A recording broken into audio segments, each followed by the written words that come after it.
ভারতের পেটের ভেতর অবরুদ্ধ ছিল। আমাদের স্থল পথে অন্য কোনো দেশের সাথে বাণিজ্যের সুযোগ ছিল না। কিন্তু আজ মিয়ানমারকে ব্যবহার করে চীনের সাথে যে সরাসরি পথ তৈরি হতে যাচ্ছে তা বাংলাদেশের অর্থনীতিকে এক লাফে আসিয়ান এবং পূর্ব এশিয়ার বিশাল হাইওয়ের সাথে যুক্ত করে দিল। এই করিডোরের সবচেয়ে বিস্ময়কর এবং মাস্টার মাইন্ড দিকটি হল রোহিঙ্গা সংকট সমাধান। গত 7 বছর ধরে রোহিঙ্গা সমস্যা বাংলাদেশের জন্য এক গলার কাঁটা।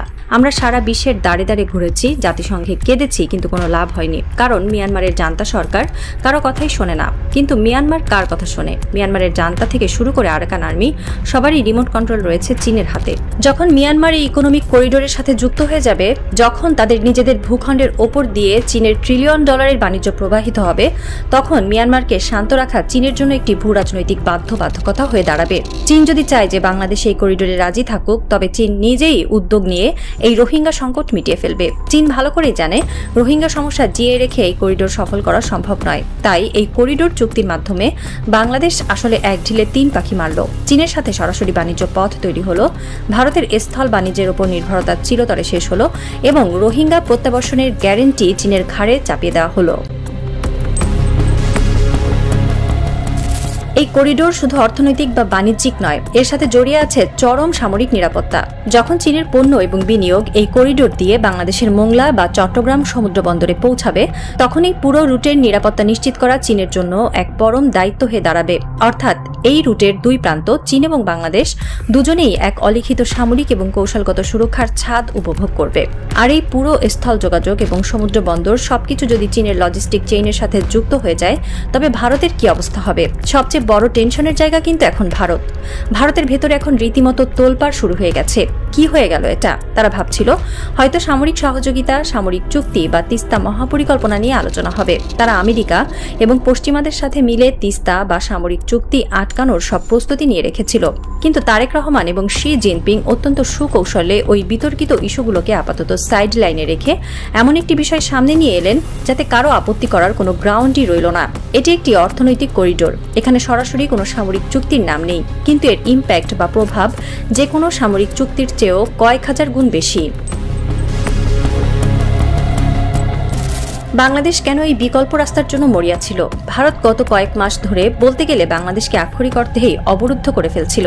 তারা কখনো সীমান্ত বাণিজ্য বন্ধ করে দিচ্ছিল, কখনো ভিসা আটকে দিচ্ছিল, আবার কখনো রাতের অন্ধকারে বর্ডারের নানা প্রান্ত দিয়ে পুশিং ঘটাচ্ছিল। একটি স্বাধীন রাষ্ট্রকে চারদিক থেকে চেপে ধরে শ্বাসরোধ করার এই যে ভারতীয় উৎপাত, তা থেকে বাঁচতে বাংলাদেশের একটি বিকল্প লাইফলাইন দরকার ছিল। আমাদের এমন একটি ভিন্ন দেশ দরকার ছিল যেখানে ভারতের মতোই আমরা সহজে বাণিজ্য এবং অর্থনৈতিক লেনদেন করতে পারবো। আর ঠিক সেই জায়গায় ভারতের শূন্যস্থান পূরণ করতে সামনে চলে এলো চীন। এটি বাংলাদেশের জন্য এক বিশাল পাওনা যে মিয়ানমার চীনের বন্ধু, কিন্তু বাংলাদেশের সাথে যাদের সম্পর্ক বৈরী শুধুমাত্র রোহিঙ্গা ইস্যুতে, সেই মিয়ানমারকে আজ চীন নিজেই বাংলাদেশের সাথে এক টেবিলে বসিয়ে দিল। চীনের সাথে এই ইকোনমিক করিডোরের চিন্তা কি আজ নতুন? না, চীন অনেকবারই এই চিন্তা করেছে, কিন্তু ভারতের কারণে কি এটা কখনো সম্ভব ছিল? শেখ হাসিনা সরকারের কাছে এমন একটা প্রস্তাব দেওয়া চীনের জন্য এক অসম্ভব ব্যাপার ছিল। চীন খুব ভালো করেই জানতো যে হাসিনা সরকার কখনোই ভারতের অমতে এমন কোনো মেগা প্রজেক্টে সই করবে না। মনে করে দেখুন, শেখ হাসিনা তো ভালো করেই জানতেন যে ভারতের সাথে তিস্তা নদীর পানি বন্টন চুক্তি কোনোভাবেই সম্ভব না। তখন চীন নিজ থেকে এগিয়ে এসেছিল। তারা বলেছিল, আমরা তোমাদের তিস্তা ব্যারেজ করে দেব, তিস্তার কাছাকাছি এমন একটা বিশাল জলাধার করে দেব যেখানে সারা বছর সেচের কাজ হবে, পানির কোনো অভাব থাকবে না। কিন্তু কি হলো? সেখানেও ভারত বাগড়া দিল। আর শেখ হাসিনার ভারতের সেই আপত্তির কাছে মাথা নত করে তিস্তা প্রজেক্ট থেকে সরে এলেন। যে সরকার ভারতের আপত্তির কারণে নিজেদের দেশের কৃষকদের বাঁচাতে একটি ড্যাম করতে পারে না, সেই সরকারের কাছে চীন কিভাবে আশা করবে যে তারা মিয়ানমার দিয়ে ইকোনমিক করিডোর স্থাপন করবে? তারা তো এটা চিন্তাই করতে পারতো না। কিন্তু এখন চীন এই চিন্তা করতে পারছে। কেন? কারণ 5 আগস্টের রাজনৈতিক পট পরিবর্তনের পর বাংলাদেশের ভূ রাজনৈতিক দাবার বোর্ড সম্পূর্ণ লণ্ডভণ্ড হয়ে গেছে। এখন চীনের তরফ থেকে যেমন একটি অনুকূল পরিবেশ তৈরি হয়েছে, তেমনি বাংলাদেশের তরফ থেকেও একটি স্বাধীন এবং মেরুদণ্ড সোজা রাখার অবস্থান তৈরি হয়েছে।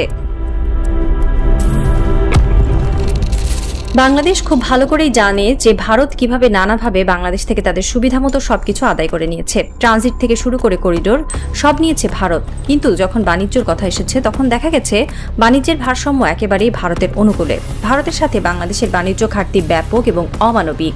বাংলাদেশ যখন স্থল বন্দর ব্যবহার করে ভারতে কিছু রপ্তানি করতে চায় তখন তারা অ্যান্টি ড্যাম্পিং ডিউটি থেকে শুরু করে হাজারো অশুল্ক বাধা তৈরি করে। আর 5 আগস্টের পট পরিবর্তনের পর তারা তো সেই সামান্য সুবিধাটুকুও কেড়ে নিয়েছে।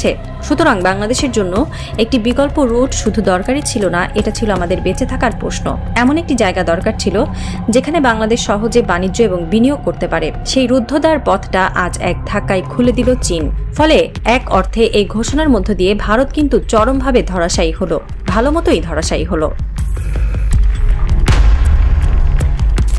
রাত গভীর হচ্ছে। বেইজিংয়ের আকাশে হয়তো আজ বিজয়ের আলো। তারেক রহমান তার প্রতিনিধি দল নিয়ে দেশে ফিরছেন। তিনি হয়তো কোনো সামরিক চুক্তির কাগজ হাতে ঝুলিয়ে আনেননি। তিনি হয়তো তিস্তা নিয়ে ভারতের সাথে সরাসরি সংঘাতে জড়াননি।